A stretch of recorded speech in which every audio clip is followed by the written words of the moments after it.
सफर कठिन पर दोस्ती। एक समय की बात है, एक छोटे से गांव में एक चिड़िया रहती थी। वह बहुत ही खुशनुमा और प्रेम की भावना से भरी हुई थी। उसकी अलग थलग सारी दुनिया को देखने की ख्वाहिश थी।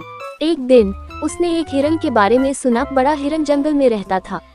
उसके बारे में सुनकर चिड़िया के मन में उमंग जाग उठी और उसने अपने दोस्त तोता से कहा, मुझे भी उस जंगल में जाना है और वह हिरन देखना है। तोता उसे बहुत ध्यान से सुन रहा था और फिर बोला, अच्छा, तू जाना चाहती है, लेकिन इसके लिए तुझे कठिनाइयों का सामना करना पड़ेगा।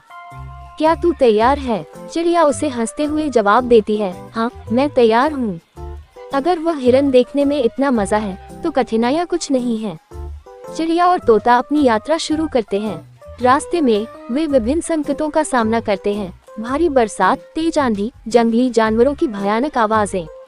लेकिन चिड़िया और तोता दृढ़ संकल्प और आपसी सहायता से जंगल तक पहुंचते हैं। जब वह वहां पहुंचे तो उन्होंने देखा कि हिरन कहीं दिखाई नहीं दे रहा है। उन्होंने थोड़ी देर इंतजार किया पर हिरन कहीं दिखाई नहीं दिया। हिरन का इंतजार करते हुए उन्होंने बहुत बातें की और खेल खेले। फिर कुछ समय बाद जब रात हो गई और हिरन नहीं दिखा, उन्होंने अपने वापसी की यात्रा शुरू की। रास्ते में तोता बहुत ही निराश और उदास हो गया। चिड़िया ने पूछा, तोता, तुम इतने उदास क्यों हो रहे हो? तोता बोला, क्या हिरन के नहीं दिखने का तुम्हें दुख नहीं हुआ? चिड़िया बोली, नहीं, मुझे हिरन नहीं देखने का दुख नहीं हुआ, लेकिन मुझे तेरे साथ जाने में और रास्ते में होने वाले संकटों का सामना करने में जो अनुभव मिला उसकी खुशी है। चिड़िया ने तोते को समझा। फिर वे बहुत अच्छे दोस्त बने और अब वे साथ साथ एक दूसरे का खुशियों और दुखों का सामना करने में मदद करते हैं।